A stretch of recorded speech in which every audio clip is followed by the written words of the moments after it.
দাবি মোদের একটাই, ভোলা বরিশাল সত্যি চাই। এই স্লোগানকে সামনে রেখে আজকে ভোলাবাসী জড়ো হয়েছে রাজধানী শাহবাগে। এখানে ঢাকাস্থ যত ভোলাবাসী রয়েছে সবাই শাহবাগে চলে এসেছে। তাদের মুখে একটাই দাবি যে আমরা বৈষম্য মুক্ত ভোলা চাই। আমরা অন্য 63টা জেলার মতো যেই ন্যায্য অধিকার রয়েছে, যে সুযোগ সুবিধাগুলো রয়েছে, এই সুযোগ সুবিধাগুলো চাই। এই দাবিতেই আজকে ভোলার মানুষ ঢাকা শাহবাগে জড়ো হয়েছে এবং একজন অলরেডি অনশনে রয়েছেন। প্রায় 65 ঘন্টা অতিবাহিত হয়েছে, কিন্তু রাষ্ট্রপক্ষ থেকে তাকে কিছু জানানো হয় না।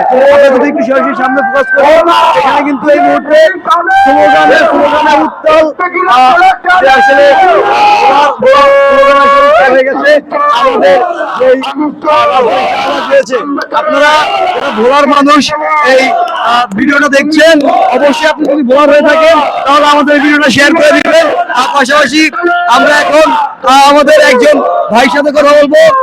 ভাই, এই যে এখানের যে আন্দোলনে যে আমরা এসেছি, এখান থেকে আমরা কতটা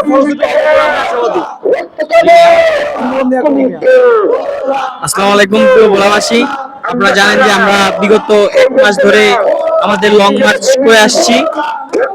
আজকে আমাদের শাহবাগে সমাবেশ আছে, আপনারা দলে দলে যোগ দিন, আমাদের সমাবেশ সফল করুন। অসংখ্য ধন্যবাদ আমাদের জুবাইর চৌধুরী ভাইকে। আমাদের কিন্তু অলরেডি 65 ঘন্টা অনশনে রয়েছে আমাদের শরীফ হাওলাদার ভাই। আমরা আমাদের এই আন্দোলন থেকে আমরা সফলতা নিয়ে ফিরবো। আপনারা যে যেখান থেকে ভিডিওটা দেখছেন, ভিডিওটা এত পরিমাণ শেয়ার করে দিবেন যাতে সোশ্যাল মিডিয়াতে শুধু একটা ভিডিওই থাকে যে দাবি মোদের একটাই, ভোলা বরিশাল সেতু চাই।